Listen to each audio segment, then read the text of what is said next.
हर ये चीजें औरत को हाँ। बताने के साथ साथ मर्दों को पता होनी चाहिए, जिस बंदे के साथ उसका रिलेशनशिप है, he has to take care of that person, कि वो मूड स्विंग से गुजर रही है, थोड़ा केयर करो, थोड़ा पैम्पर कर लो। वो कहते ओह ये तो अब हमारे काम की नहीं रही। अभी आपको फीवर होता है तो आपका भी तो मूड कर रहा होता है ना कि अब आपको पैम्पर किया जाए, आपको प्यार से मेडिसिन दी जाए, आपके तो चोंचले उस तरह से उठाए जाए जैसे वो छिलेगा बच्चा। क्या आप समझती हैं कि बीइंग अ मदर आपको ये एजुकेशन अपनी बच्ची को देनी भी चाहिए, और उसके साथ साथ जो है क्या आपने दी भी, और दी है तो कैसे दी? उसको जब मैंने सारा इंफॉर्मेशन दी आहिस्ता आहिस्ता करके, उसमें 1-1.5 साल लगा मुझे, और आई वॉज वेरी प्राउड कि मैं उस वक्त ऑफिस में थी व्हेन आई हर्ड दैट के she is having his first period.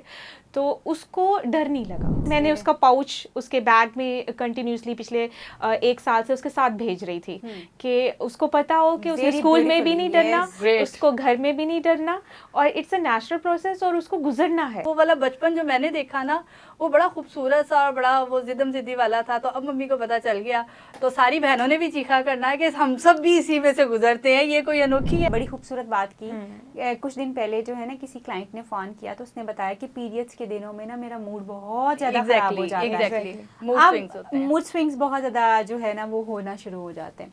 तो जब मुझे ये बात पता ही नहीं होगी कि मेरे पीरियड्स जो हैं वो मुझे किस तरह से कंट्रोल करते हैं, तो वो आप इसके बारे में क्या बताएंगे कि how it happens with you, और वो किस तरह से? ये जो मैंने एकेडमी की बात की अभी, वो इसीलिए की क्योंकि ये मुझे भी नहीं था पता। अच्छा। मुझे तो यही नहीं था पता कि ये हुआ क्या मेरे साथ। तो मुझे ये कहाँ से पता चलना था कि इसकी वजह से मेरा ये दिल चाह रहा है या ये कर रहा है। अच्छा, मैं नॉर्मल रूटीन में जितनी माँ के साथ चूजी और करने वाली, अब जब मम्मी ने मुझे तसल्ली दी, प्यार मोहब्बत से ज़रा थोड़ा सा ठंडा किया, रिलैक्स किया, खुश किया, तो साथ लगा लगा के अब वो अम्मी का हाथ पकड़ा हुआ और सारा ट्रैवल ऐसे किया पाकिस्तान तक आके। तो बस अम्मी की गोद में जितनी देर हूँ उतनी देर अम्मी की गोद होनी चाहिए, क्योंकि अम्मी से तो डांट गुस्सा मिलता था। तो अब वो एक माइंड में वो, हम भी तो बच्चे भी तो इमोशनल होते हैं ना, वो ब्लैकमेलिंग शुरू हो गई। अम्मी नहीं आप नहीं हटे, मुझे ऐसे हो रहा है, अम्मी आप नहीं हटे। यानी पीरियड्स बीमारी बन गई हमारे लिए। बीमारी बन गई हमारे लिए, क्योंकि हमें पता ही नहीं था ना कि ये क्या चीज है वो। हाँ, अब वो माइंड में बार बार वो चीजें रोटेट हो रही हैं, बार बार चल रही हैं कि हाँ अब मैं अम्मी को ऐसे कर सकती हूँ थोड़ा सा। सबसे बड़ी बात ये है कि हमारी तो औरत बेचारी परेशान है कि उसकी अवेयरनेस उसके पास नहीं है। इवन मर्द शादी के बाद उसको नहीं पता चल रहा होता है कि बीवी के हार्मोन से गुजर रही है। मैं यही कहना चाह रही थी, हैंडल हर, ये चीजें औरत को बताने के साथ साथ मर्दों को पता होनी चाहिए, जिस बंदे के साथ उसका रिलेशनशिप है, he has to take care of that person, कि वो मूड स्विंग से गुजर रही है, थोड़ा केयर करो, थोड़ा पैम्पर कर लो। वो कहते ओह ये तो अब हमारे काम की नहीं रही। हाँ, ये फालतू यूजलेस चीज है, फालतू यूजलेस। अभी आपको फीवर होता है तो आपका भी तो मूड कर रहा होता है ना कि अब आपको पैम्पर किया जाए, आपको प्यार से मेडिसिन दी जाए, आपके तो चोंचले उस तरह से उठाए जाए जैसे वो छिलेगा बच्चा। खातून क्या ये हक नहीं है कि उसके चोंचले जो है वो उठाए जा सके। तो मैं वो वक्त याद करूँ ना जब मेरी मदर ने इस तरह से सारा किया और हम लोग आए, तो अब वो अच्छा सालों ये काम चला फिर। अच्छा, जब वो इन्होंने मैनिपुलेशन गेम बना लिया उसको। मैंने बताया ना कि मैंने तो वो बहुत चूजी होना, वो वाला बचपन जो मैंने देखा ना, वो बड़ा खूबसूरत सा और बड़ा वो जिद्दम जिद्दी वाला था। तो अब मम्मी को पता चल गया तो सारी बहनों ने भी चीखा करना है कि हम सब भी इसी में से गुजरते हैं, ये कोई अनोखी है। यानी कुछ बच्चे इस तरह के हो सकते हैं, this is very important point, कि कुछ बच्चे इस तरह के हो सकते हैं जो इसको अपने लिए एक साइकोलॉजिकल जो है टूल के तौर पे भी यूज करें, और वो टेंशन और वो सारा कुछ इस्तेमाल करें। एक्चुअली अम्मी की तरफ से इतनी मुझे मिलती नहीं थी ना। हाँ, तो वो पैम्परिंग कितनी पसंद आई ना था ज्यादा। वो जब मम्मी को फील हुआ कि हाय मेरी बेटी बेचारी इतना बुरा सोच लिया इसने कि ये मर जाएगी, ये मेरे से इतना प्यार करती है, तो वो मेरी अम्मी ने उस चीज को बहुत ज्यादा मेरे साथ किया उसको। तो वो फिर मैंने वो रूटीन बना ली उस चीज को, क्योंकि थोड़ी बहुत क्रेविंग होती है, आपको दिल चाहता है ये कुछ खाने को, ऐसा और कुछ करने को, पैम्पर करने को भी। पर मेरा क्या होता था कि मुझे अम्मी गोद में सर रख के लेटाएं या अम्मी के ऊपर टांग रख के लेट जाऊं, तब तक अम्मी को कहूँ हाय हाय है, और फिर उसके बाद जब मेरी आंख लग जाए तो तब अम्मी हंडिया बनाने बेचारे जाते थे। तो वो वाली कंडीशन, हाँ अच्छी चीजें याददाश्त में अच्छी रह जाती हैं, मगर ये कि ये चीजें लेकिन ये हैंडल नहीं हो पाया सही तरीके से।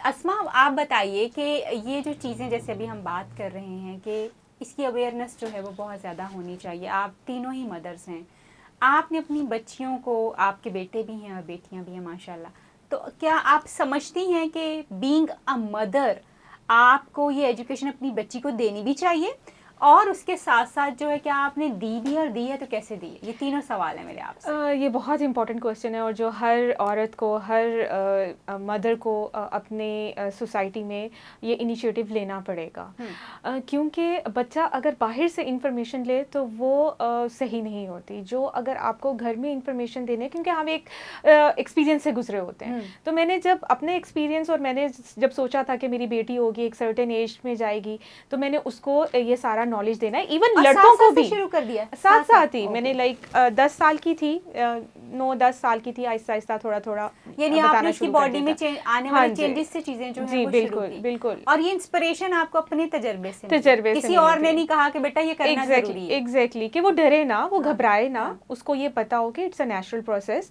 और हर औरत को गुजरना होता है, और जो नहीं होता वो एक प्रॉब्लम है। अगर नहीं होंगे तो दैट इज द प्रॉब्लम, वो अलार्मिंग है आपके लिए, क्योंकि हमारे यहाँ ये बताया ही नहीं जाता कि ना होना भी एक प्रॉब्लम है, बहुत बड़ा प्रॉब्लम है।